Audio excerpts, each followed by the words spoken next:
Panelists, why don't you join me up here? I think Ann teed it up really well in terms of presenting the opportunity and how things are changing in terms of the government.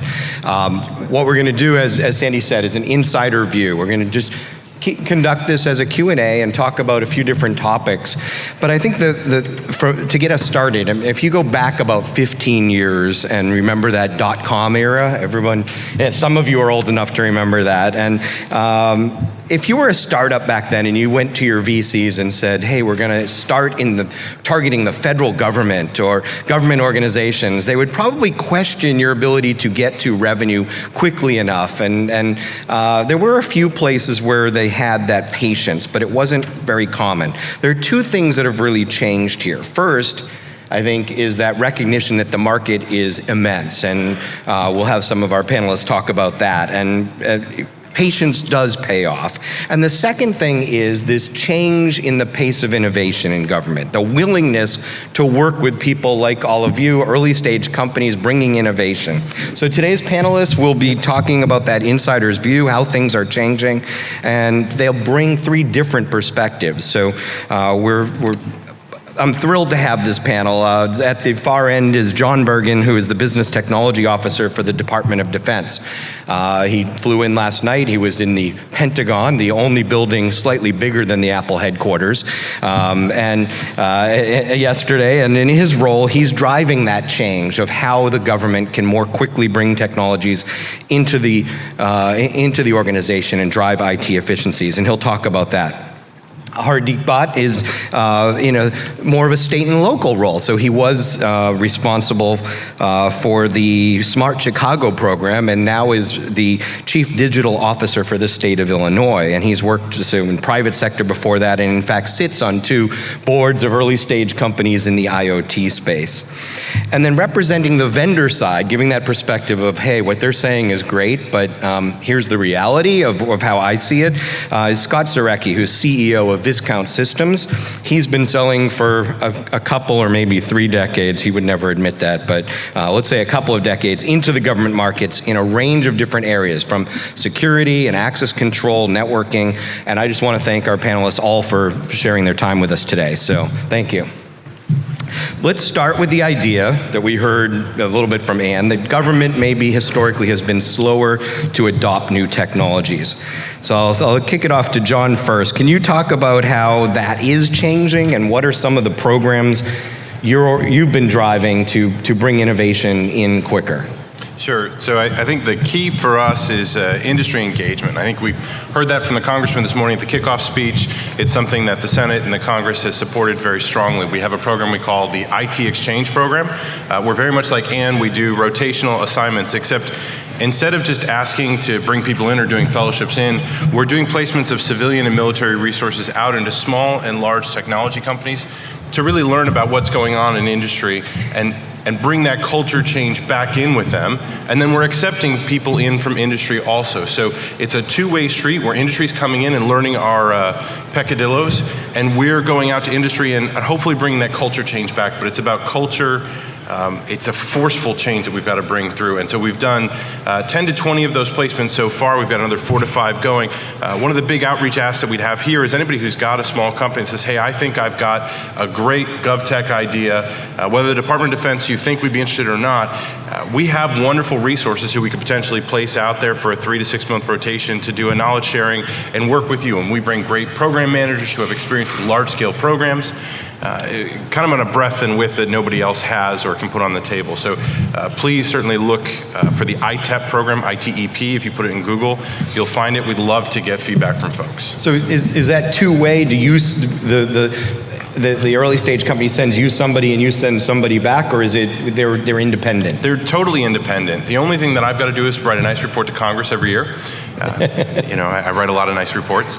And if the small company could only receive somebody, but they've got a great technology we think is important, there's a great company in the UK that we're embedding some of our smartest technologists with.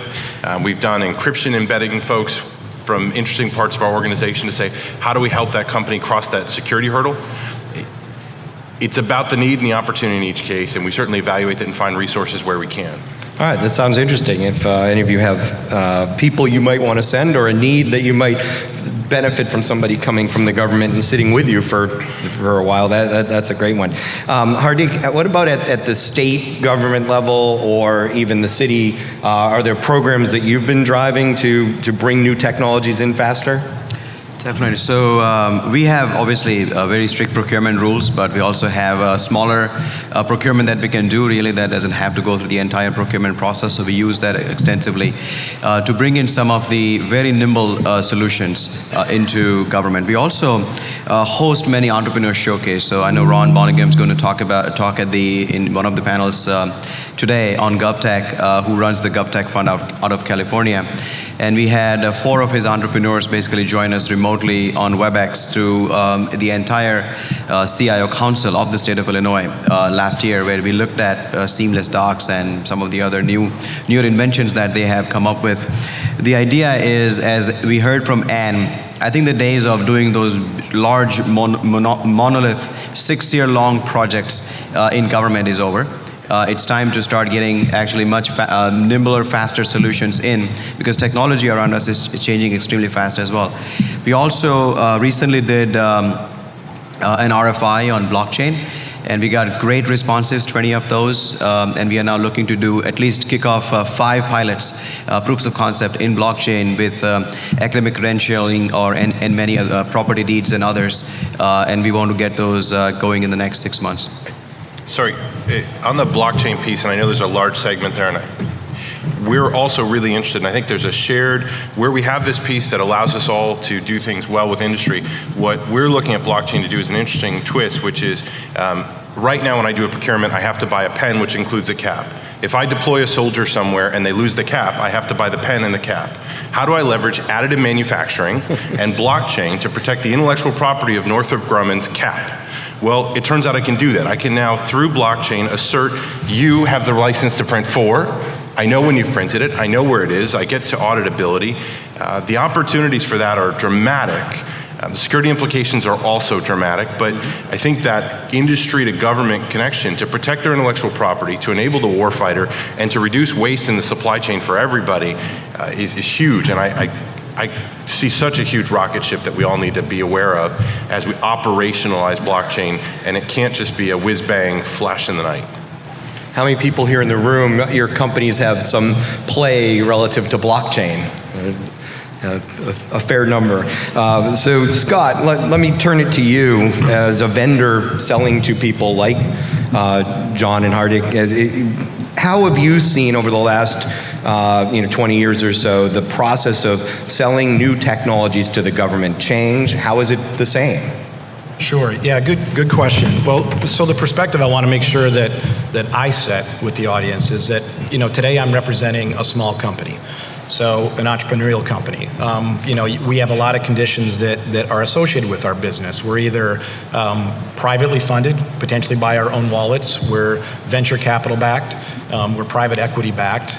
We typically operate in an environment where we don't necessarily have the same access to resources, which could be capital, could be people, could be lots of other things, to get into this space, right? So if you start from there, I always say you've got to come at the federal government first with a huge dose of pragmatism and then a second dose of optimism, right? If you set those two things, as the front part of your approach, then you do a much better job of rationalizing, the opportunity. And what I would say over the course of the last 20 years, particularly in the market segment of the federal government that we go after, is we're seeing things being driven by the federal government that actually create a compelling event, right? Where a small organization like mine can determine whether or not to make an investment to pursue business based upon a compelling event, something the government has identified that they have to have. And out of those two things, you hope to get to the end result of buyers like John, for example, or Ann potentially in the federal government, have to make a change to something that they're doing today based upon potentially a directive. based upon a mandate, based upon compliance. And the best one for us is based upon penalties if they don't. And those things actually, for us, reduce risk, right? You have the opportunity risk. It's much different when you're talking about all this great stuff, right? Rocket ships. There's big opportunity in the federal government. There is no doubt about that.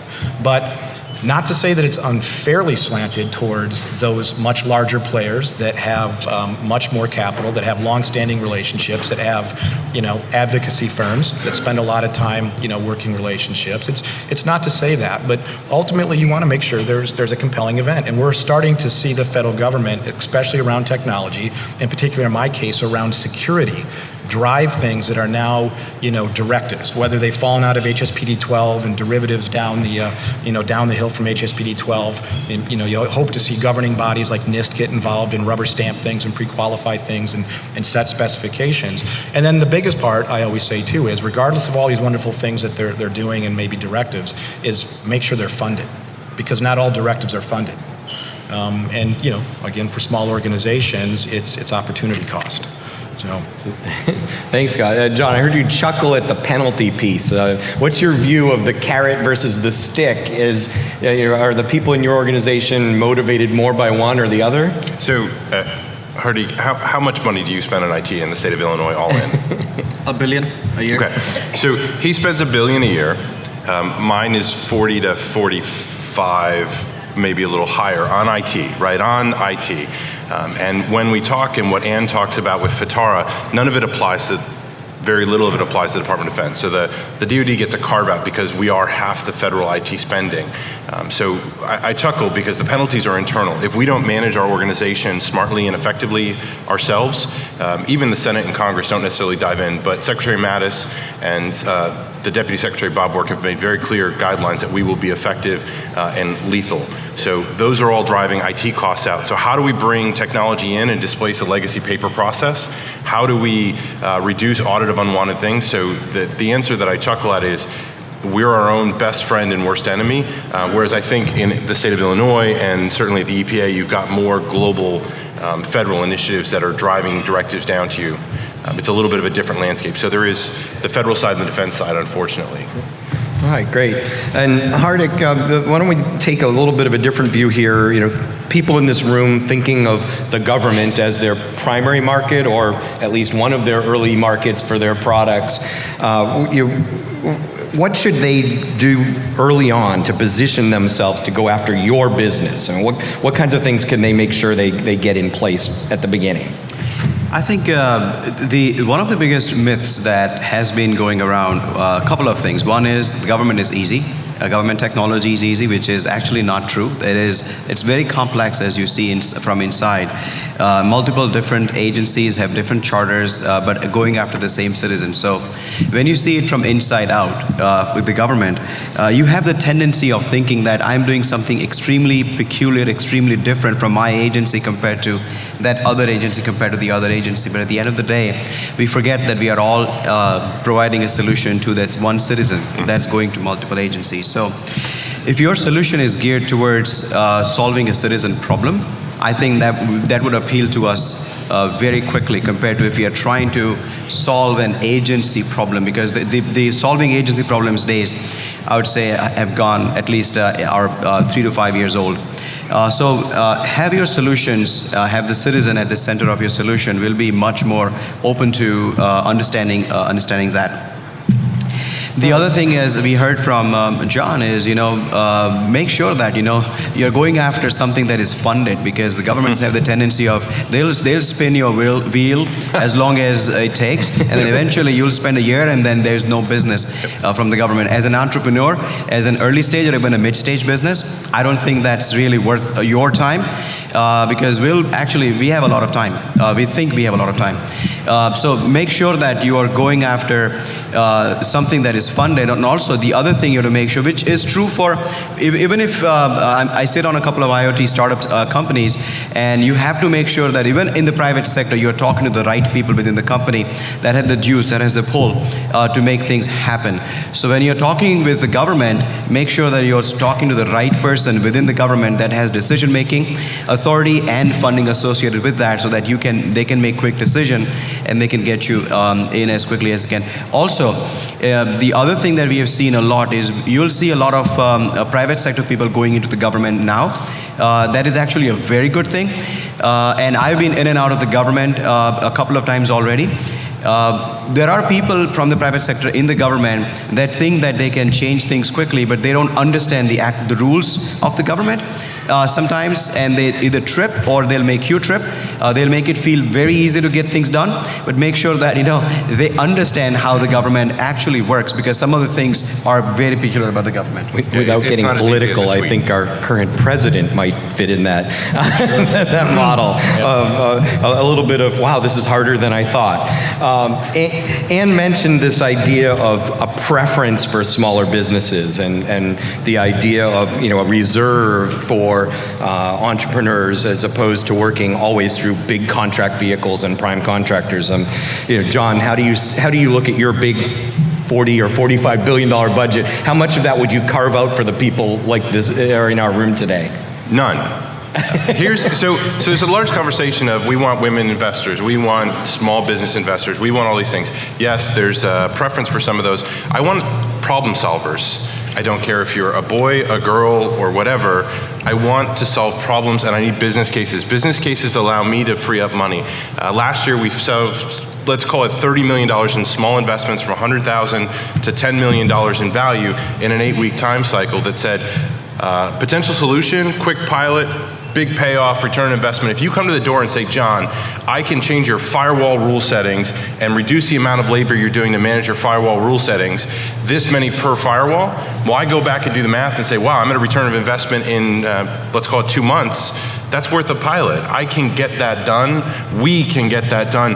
But you have to come with numbers, because the one thing we don't have is more money. I mean, contrary to everybody's opinion, it's not an infinite pool. I'm not building strike fighters. I'm running firewalls and business systems and hospitals and all those things. So please, business case first, everything else second. I don't care that you worked at Facebook or Google. I don't care. I want numbers and data, which is why I love the presentation to start the conference, which is here's who's showing up, here's the trend data. Bring it in.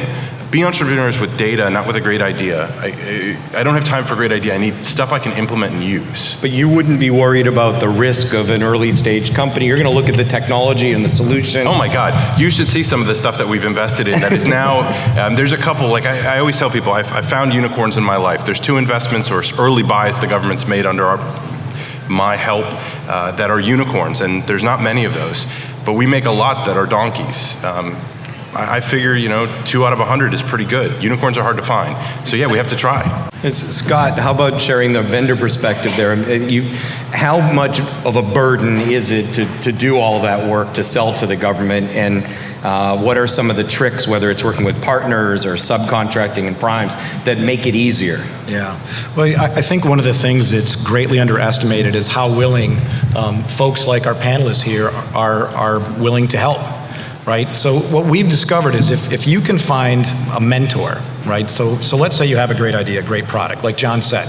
Those aren't the things he's looking for when he answers an email or he lets someone in for a meeting. He wants to see somebody come in who understands his business and can solve a business problem, right? If it's got an ROI, if it addresses a compliance or directive issue, exactly. Those are the things that are tangible. But one of the things we've done over the last 6 years is we've made an investment into finding, you can call them a sponsor. I usually put a sponsor a little bit further into the life cycle of the sales process, right? Find a mentor. If it's not one of these 2 gentlemen, they have people. They have people that are willing to listen to you. So you kind of have to put yourself in that position of taking onus of first, understanding the business environment that your customer's in, understanding that your product may or may not be the right fit, but here's how potentially you make the adjustments.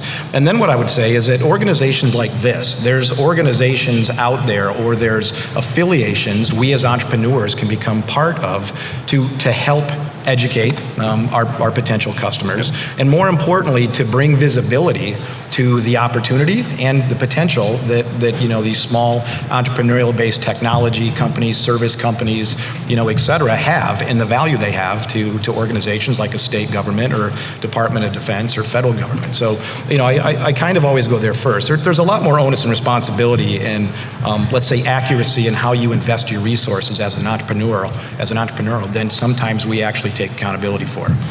So, go ahead, John.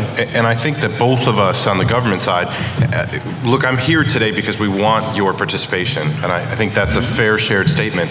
We're not here because we wanted to go to California for 4 hours and fly home. Trust me, I don't. But I love you all. We're here because we need your participation. We need the entrepreneurship.